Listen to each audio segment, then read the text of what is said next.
Injustice anywhere is a threat to justice everywhere.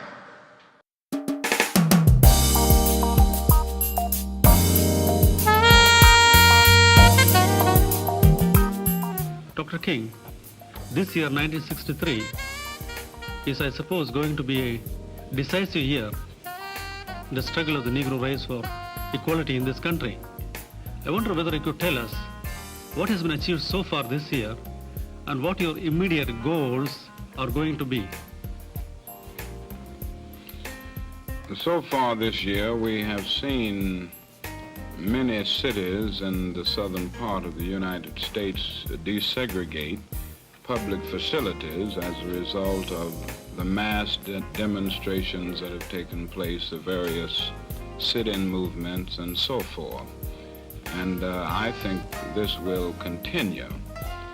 It seems to me that probably now more than ever before, we stand on the threshold of a very significant breakthrough in civil rights in the United States. And I think we have a good chance to get strong, meaningful civil rights legislation. And if this legislation is enacted and implemented, we will go a long, long way toward making the American dream a reality. I do not think civil rights legislation will solve all of the problems that we now face, and it will certainly not bring about integration in all of its dimensions, but I do think it will solve many problems, and I think it will bring about many of the goals which we seek in this struggle. Mr. Workman. Deny to the proprietor the right to select that portion of the public to whom he wants to cater? Yes, if it's on the basis of race. I think he ought to have the right to keep drunk people out. I think he ought to have the right to keep people who are not in the proper disposition as far as their manners are concerned.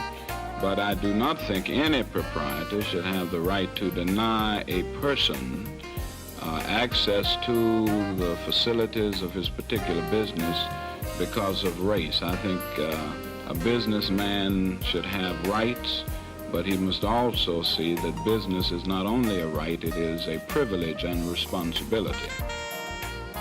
Pleasure now to present the moral leader of our nation, one who has conducted a massive moral campaign in the southern area of the nation against the citadel of racism, Dr. Martin Luther King, Jr.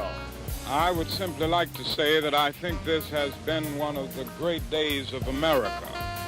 And I think this march will go down as one of the greatest, if not the greatest, demonstrations for freedom and human dignity ever held in the United States.